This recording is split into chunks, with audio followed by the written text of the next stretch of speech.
Bonjour. Alors, je vais continuer par une troisième vidéo sur le sujet de la planification. Nous venons de voir dans la deuxième vidéo comment élaborer des objectifs dans le cadre de la planification qui, elle-même planification, se situe dans le cadre du processus de gestion.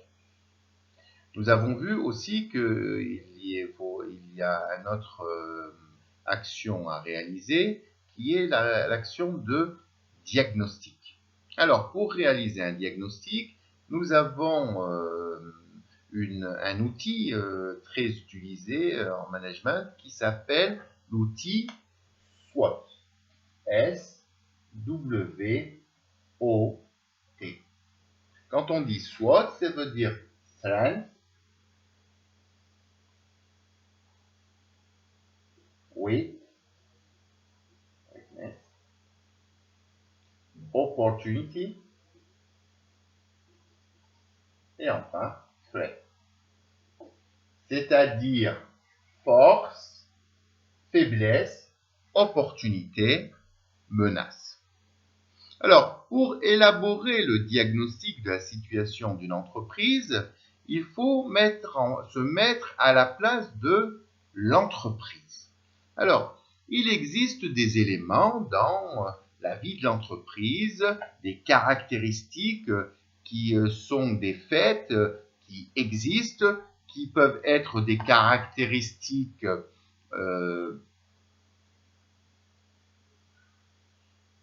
internes à l'entreprise ou bien des caractéristiques externes à l'entreprise. Voilà. Donc, je passe ici. Hein, vous avez bien suivi. Nous avons des caractéristiques internes à l'entreprise et des caractéristiques externes à l'entreprise. Par exemple, les employés d'une entreprise, ce sont des caractéristiques internes à l'entreprise. Par exemple, la situation économique, c'est externe à l'entreprise. Par exemple, la situation sanitaire du pays, c'est externe à l'entreprise. Par exemple, les liquidités d'une entreprise, c'est interne à l'entreprise. Donc, l'entreprise va évaluer une situation par rapport à ces éléments qui sont internes et les éléments qui sont externes. De même, certains éléments sont plutôt positifs et d'autres éléments sont plutôt négatifs.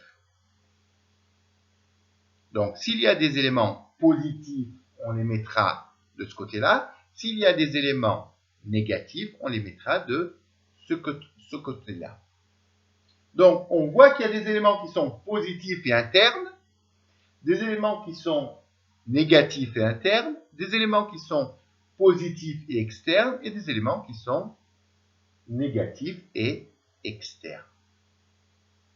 S'ils sont positifs et internes, on appellera cela des forces de l'entreprise. S'ils sont négatifs et internes, on appellera ça des faiblesses de l'entreprise. S'ils sont externes et positifs, on appellera ça des opportunités. Par contre, s'ils sont externes et négatifs, on appellera ça des menaces. En anglais, force, strength, faiblesse, weakness, opportunity et menace, threat, nous avons notre matrice SWOT, notre matrice SWOT. Nous allons essayer d'illustrer cela par un petit exemple. Prenons 8 éléments du genre niveau de formation du personnel élevé.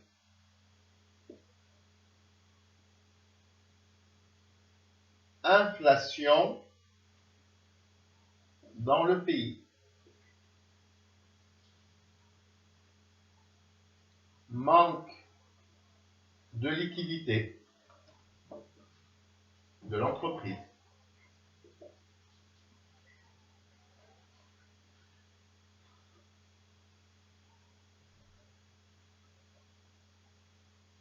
Concurrence étrangère féroce.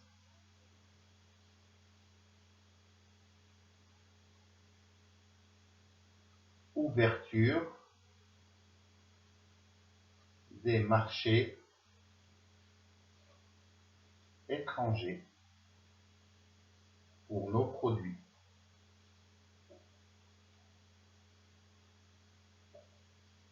Achat de nouvelles machines.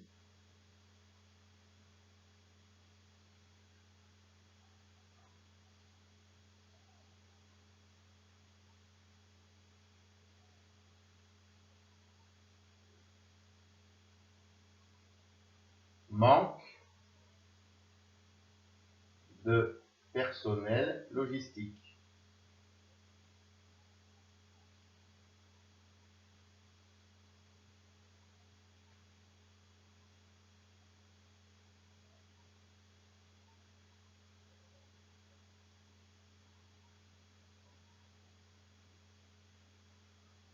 Croissance mondiale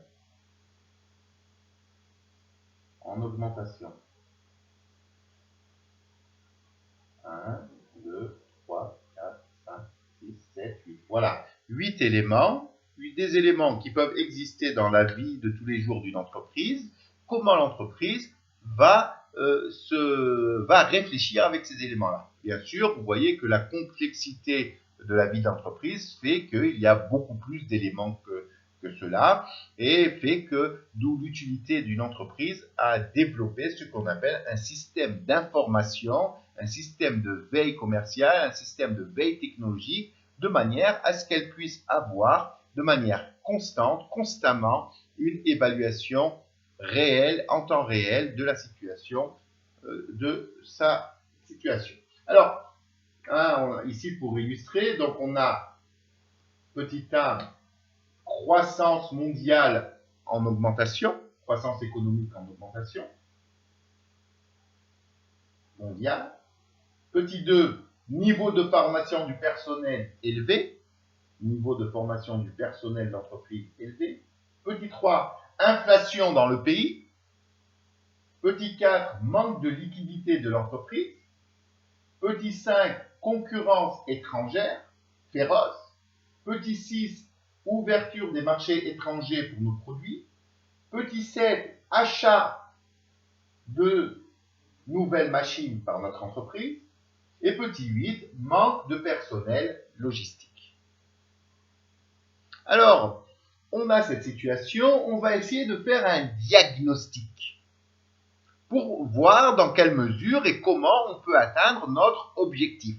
Nous l'avons vu dans la vidéo 2, notre objectif, c'est l'augmentation du chiffre d'affaires de 20%.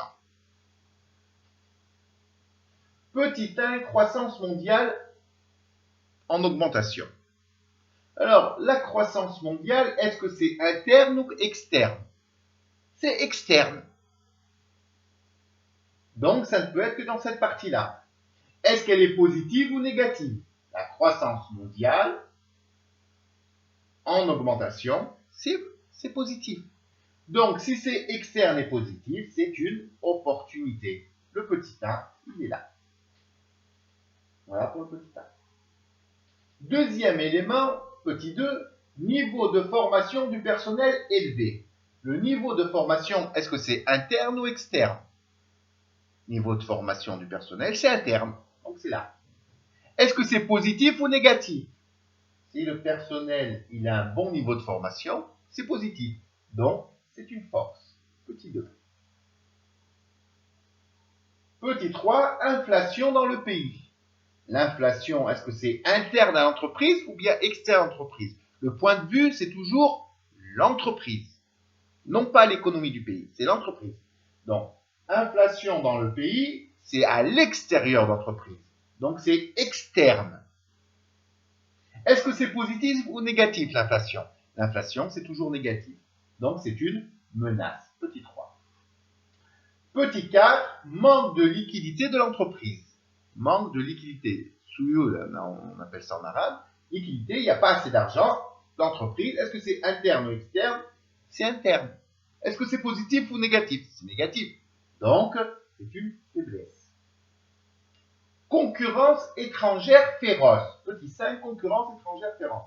La concurrence étrangère, c'est externe à l'entreprise. Même si c'était la concurrence nationale, ça serait externe aussi à l'entreprise. Ici, le point de vue, c'est toujours l'entreprise. Alors, la concurrence étrangère, c'est externe. Est-ce que c'est bien ou c'est mauvais? On l'a vu dans la première visioconférence. La concurrence, c'est toujours quelque chose plutôt négatif que positif. Donc, ce sera une menace. Sixième élément, ouverture des marchés étrangers pour nos produits. C'est externe. Si les marchés étrangers s'ouvrent à nos produits, ça veut dire quoi? Ça veut dire qu'il y aura une diminution des taxes, une diminution des restrictions douanières pour nos produits vers l'étranger. Et donc, on pourra vendre mieux. Donc, c'est quelque chose de positif. Donc, petit 6. C'est une opportunité. Petit 7, achat de nouvelles machines. Machines de l'entreprise, c'est interne. Si on achète de nouvelles machines, donc ça se modernise, donc on devient plus performant. Donc c'est une force. Et enfin, manque de personnel logistique, ça veut dire quoi? Ça veut dire tout simplement qu'on n'a pas assez de vendeurs, on n'a pas assez de camions, on n'a pas assez de moyens pour c'est-à-dire transporter notre marchandise vers nos clients. C'est un problème de logistique. C'est interne, la logistique d'entreprise, c'est interne, et donc c'est une faiblesse. Voilà. Voilà. Avec cette situation, nous avons fait une étude de cette situation objective. Nous l'avons fait un listing de cette situation et nous avons fait un listing de ces éléments sur notre matrice SWOT. Qu'est-ce qu'on peut voir? On peut voir que l'entreprise doit faire attention à l'inflation, doit faire attention à la concurrence étrangère sur son marché local, qu'elle a des possibilités pour exporter plus, puisque les marchés sont ouverts, qu'il y a une croissance économique, qu'elle a des niveaux de formation des employés qui sont bons, qu'elle a aussi des machines qui permettent d'améliorer sa productivité, ses compétences et ses rendements, mais néanmoins qu'elle a des problèmes en termes de liquidité et en termes de logistique. Donc, la stratégie qu'elle doit élaborer va prendre en compte ce diagnostic pour atteindre notre objectif. Ça sera notre stratégie.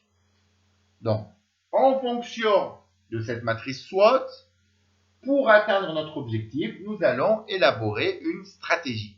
Cette stratégie,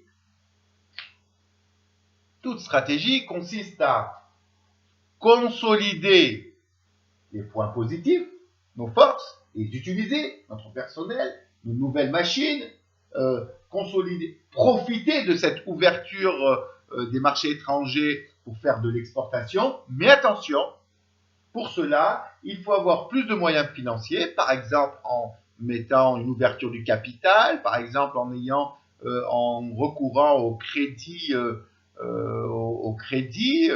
qui a des avantages et des inconvénients, mais surtout, pour acquérir plus de moyens logistiques, c'est-à-dire soit des magasins, soit des vendeurs, soit des moyens de transport.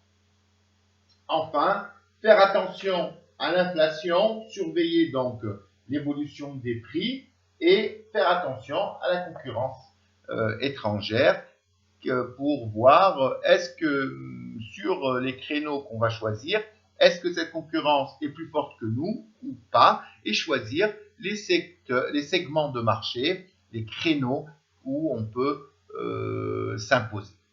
Voilà. Ce qu'il faut donc retenir dans cet exercice, tout simplement, c'est que le diagnostic se fait par une matrice qu'on a appelée matrice SWOT. Il y a des éléments positifs, des éléments négatifs, des éléments internes, des éléments externes, et que chacun de ces éléments doit être placé dans la bonne place.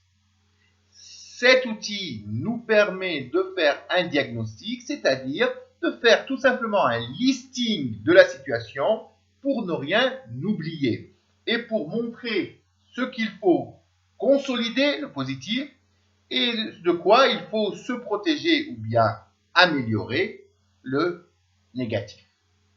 Cette matrice SWOT va nous permettre d'atteindre notre objectif qui est SMART.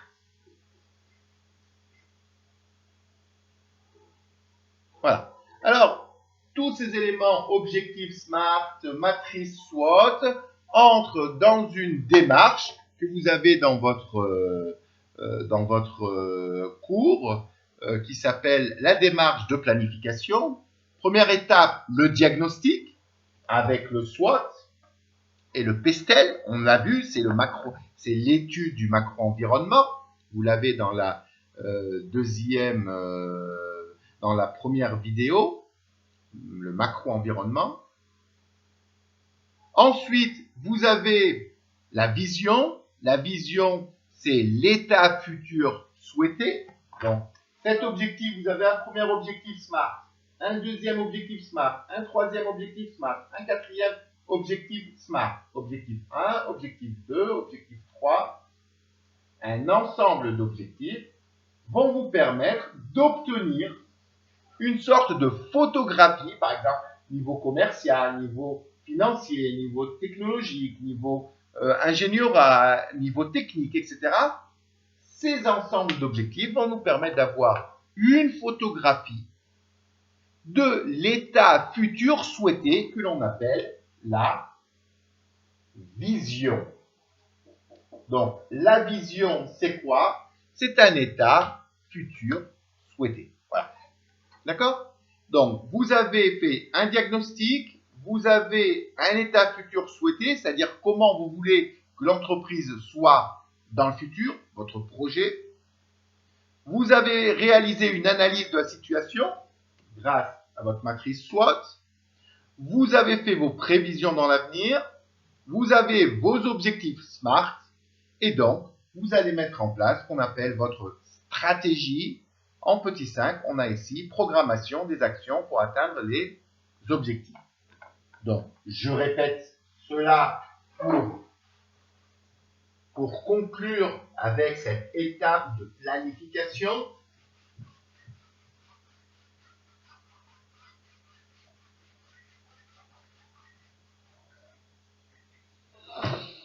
Voilà.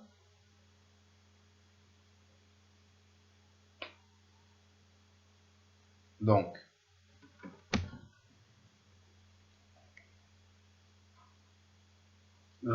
alors, planification,